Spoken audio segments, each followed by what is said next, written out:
Welcome to This Just In, the show bringing you the latest advancements in healthcare, strategy, innovation, and public policy.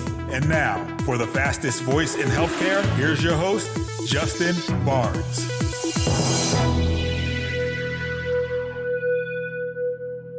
Hello, everyone, and welcome to the special edition of This Just In Radio. I'm your host, Justin Barnes. Today, we're broadcasting live from the 2024 Georgia HIMSS Annual Conference in Atlanta. For those that may not know or remember, a group of us worked hard about 15 years ago to prove that Atlanta was the health IT capital of America. We had over 300 health IT focused companies in the Metro Atlanta region and are still a very vibrant community today. That's why there's almost 500 people here at this annual conference. Welcome back to This Just In Radio Show, broadcasting live from the Georgia HIMSS Annual Conference in Atlanta, the health IT capital of America. I cannot get enough saying that. I love saying that every single time. We worked on that about 15 years ago. I love it. Yes. Very proud of Atlanta and the whole Southeast for that. But very excited for introduce my next guest and great friend of the show and great friend of mine personally, Mr. Greg Fulton, Chronic Care Management and Value-Based Care Lead, GLF Strategies.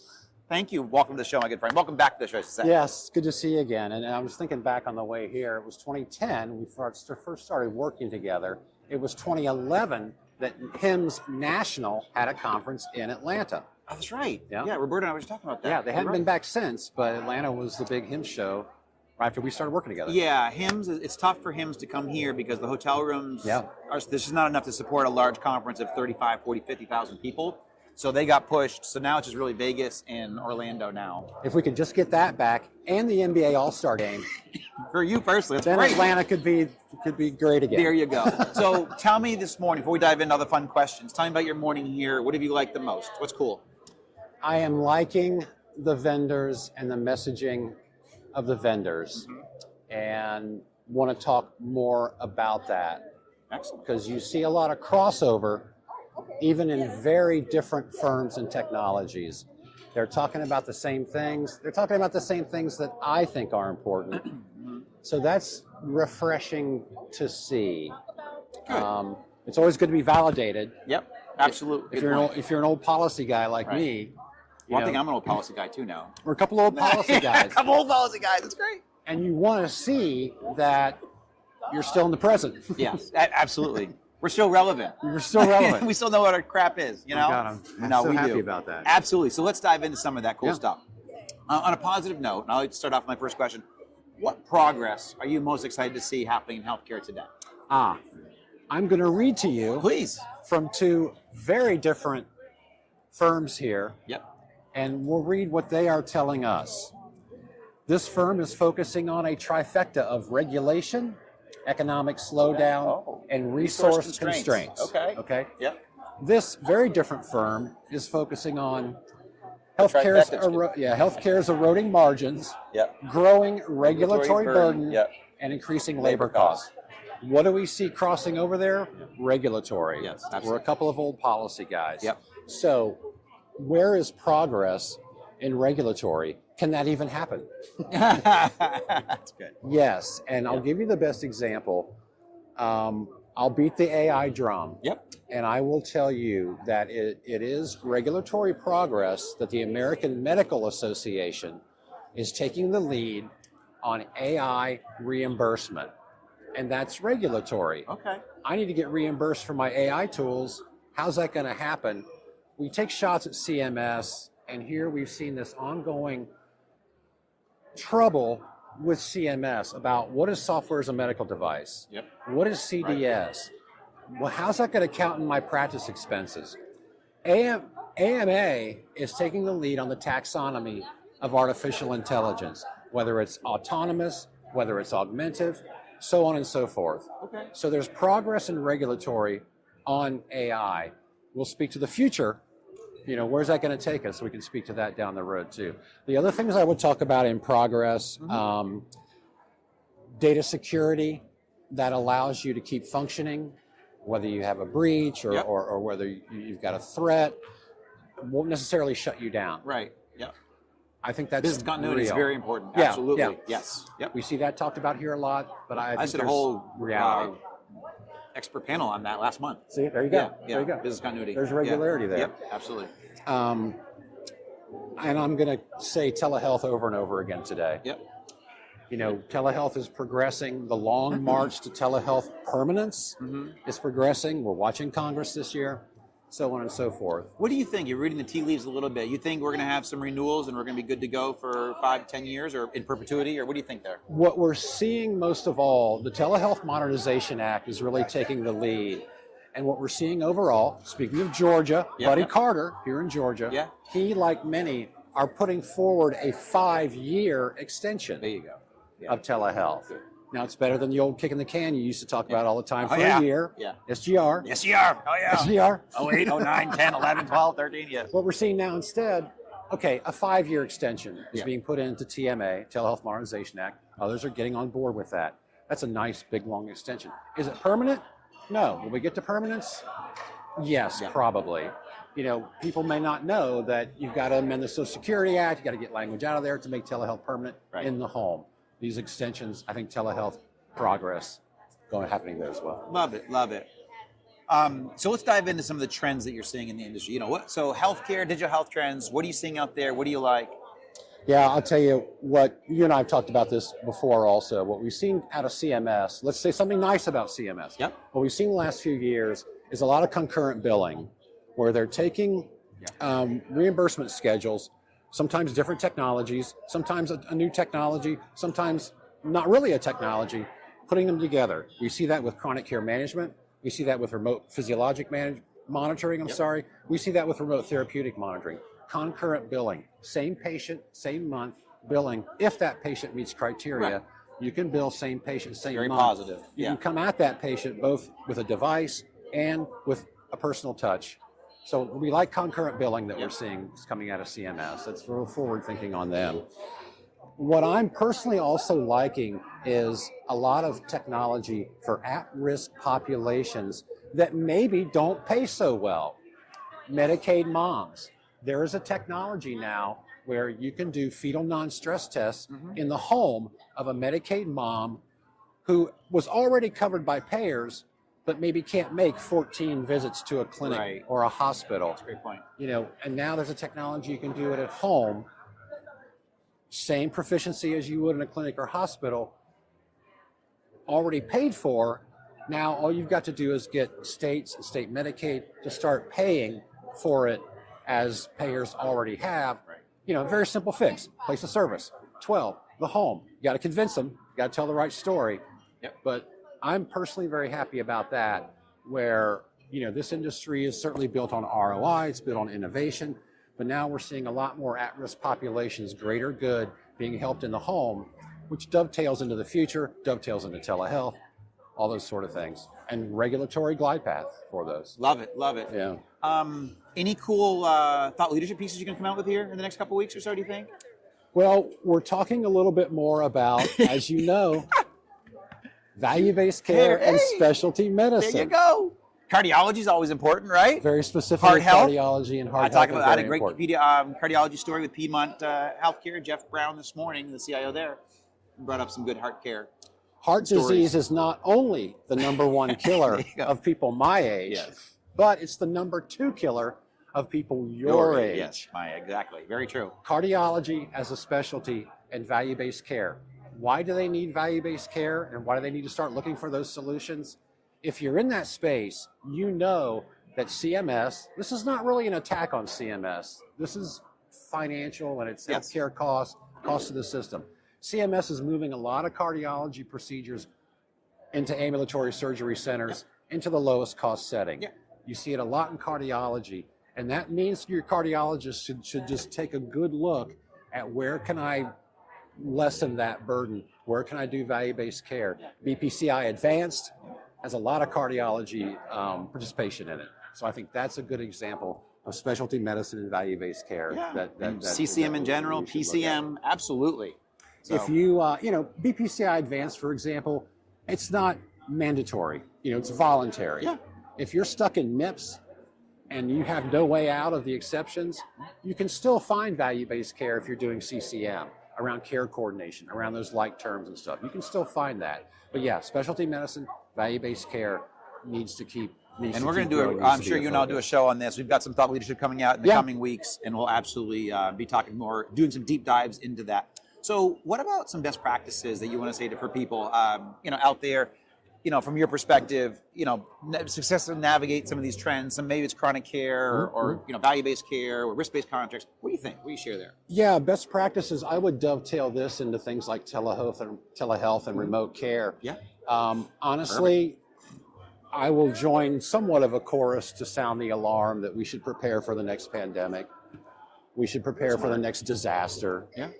Think about those things. The lessons of COVID should not be forgotten and where it got us in remote care and telehealth. Are we prepared for what's next? It catapulted us forward in a lot of great ways, and we don't lose that momentum. Yeah, and are we prepared for what's next? And can we keep progressing past these health crises around things? I would say that. I would say some of the age-old tried and true, know your patients. Hey, I love concurrent billing. I want to do that. Yeah. Do my patients really fit into some of that criteria to be able to do that? Know your patients, talk to your patients, and see if they would comply or they're willing to get into some of these programs that really, there's not huge asks of them, but they need to do some things. Yep. They need to be compliant in some things, and they need to go along with some of these. So I would say know your patients is historic, and it will never end. And again, I'm going to say telehealth implementation. I love it. Prepare yourself for telehealth permanence, and prepare yourself for this big extension, and prepare yourself for younger and younger patients who want to do telehealth. Right. So in our closing minute and a half or so, thinking beyond today, what do you see as a key strategy or trend that we get ready to successfully navigate in 2 to 3 years from now? I'm going to say telehealth permanence will exist. Yep. And I'm going to say that AI reimbursement Oh, will exist. excellent. Okay. And if you're in this industry and you're a stakeholder, do everything you can to work with AMA, the CPT editorial panel. Yep. 3 times a year, they look at new codes, or they look to massage or refurbish or polish codes. Start getting familiar with AMA's AI reimbursement track and path and taxonomy. Because I think 2 to 3 years from now, right now in the CMS fee schedule, there's still essentially one, AI reimbursement for retinol. Right.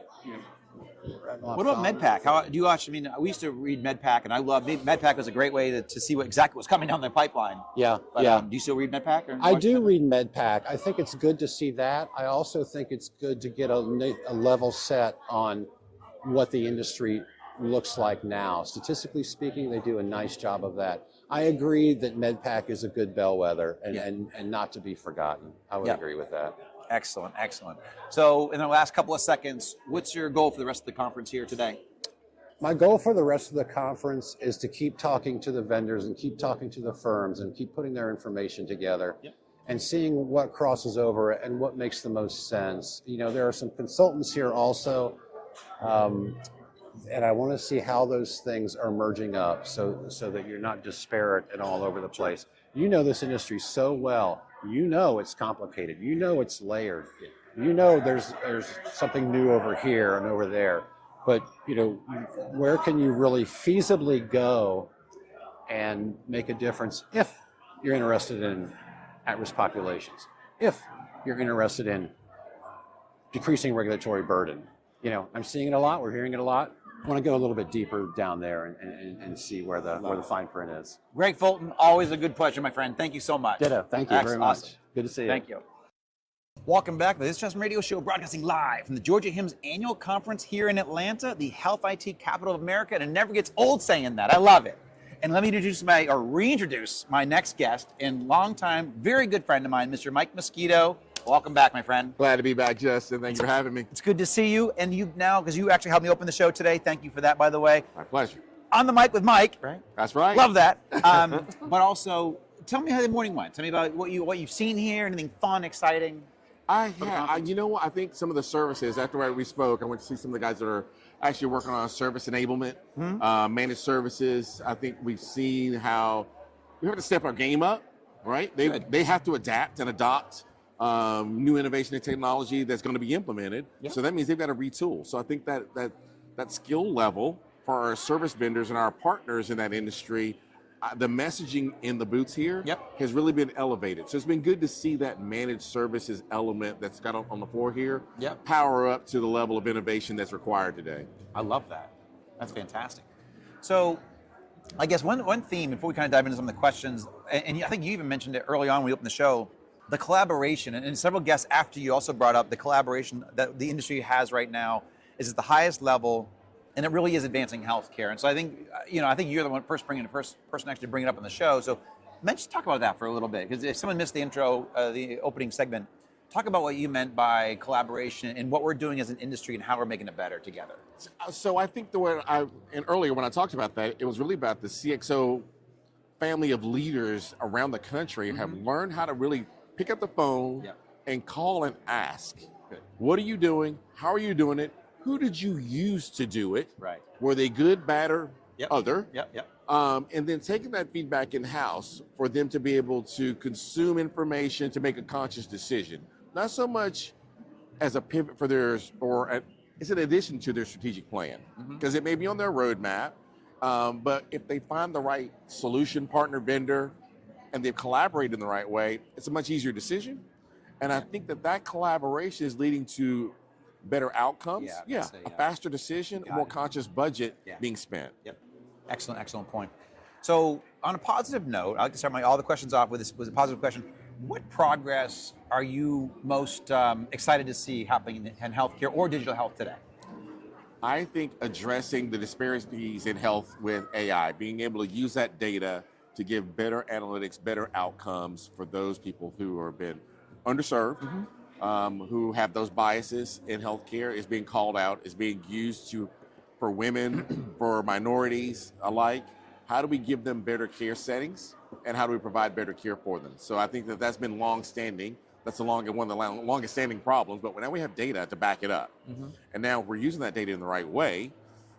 That's the key to giving better outcomes for those populations. I love it. And then we even talked about, you heard a little bit about that even from the stage over lunchtime, where they talk about sports medicine, talk about this now for the last couple of segments about how, what we can look forward to. We've talked about AI and it's, the two-letter acronym, and we're like, oh gosh, not again. But now we're starting to see implementation of what it actually means to us as patients. Not just athletes, how it can make their lives better, more productive, maybe stave off an injury, or certainly pain in the future. But us as patients, what AI is really going to bring to us, the 1,000 data points that can be monitored and then merged with our specific care plan, our body, our healthcare. This is really promising. Yes, what's going to bring to us. Predictive and preventive medicine, right? Coming together, right? So now I know, based on your area code, zip code, and family history, now I can predict what some of your ailments may be. Right.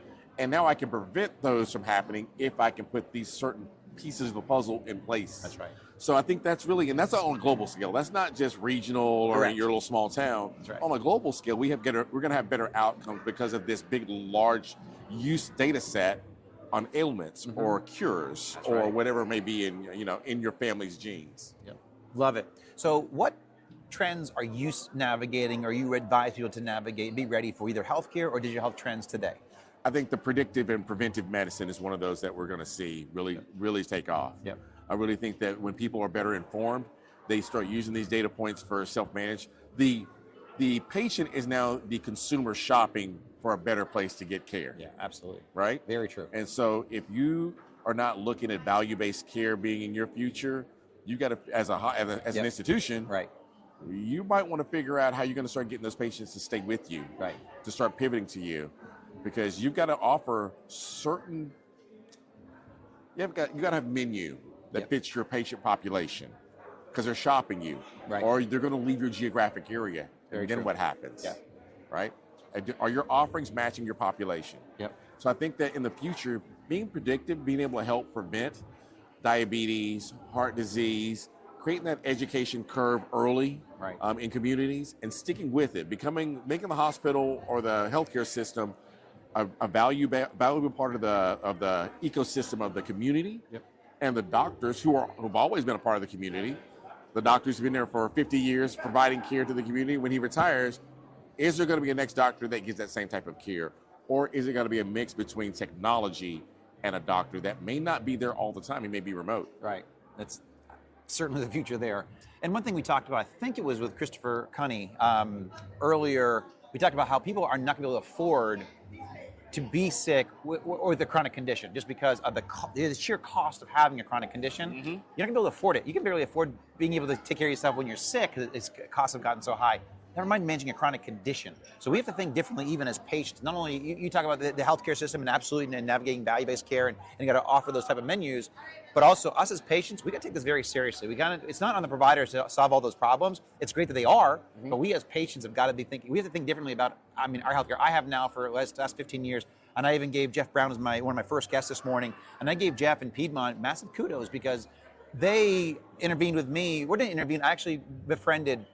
God put me on this great little journey. I met Dr. Cohen over at Piedmont, 12 years ago. So he's like, Justin, you've been doing a lot. Company's public and all this kind of stuff. You're working a lot. Come to my clinic. Let me just do a quick checkup on you. And sure enough, he's like, hey, you're good, but you want to manage your weight, manage different things. And I told Jeff this morning, I said, I think that visit to Piedmont probably added 10 to 15 years of my life because I lost 25 pounds after that visit. I took care of myself very differently. I started to eat differently after that one visit with Dr. Cohen and Piedmont. So I give big kudos to Piedmont. So I took it very seriously. And my only point there is people need to take their healthcare very seriously because A, to extend your life, your quality of life, but then also cost.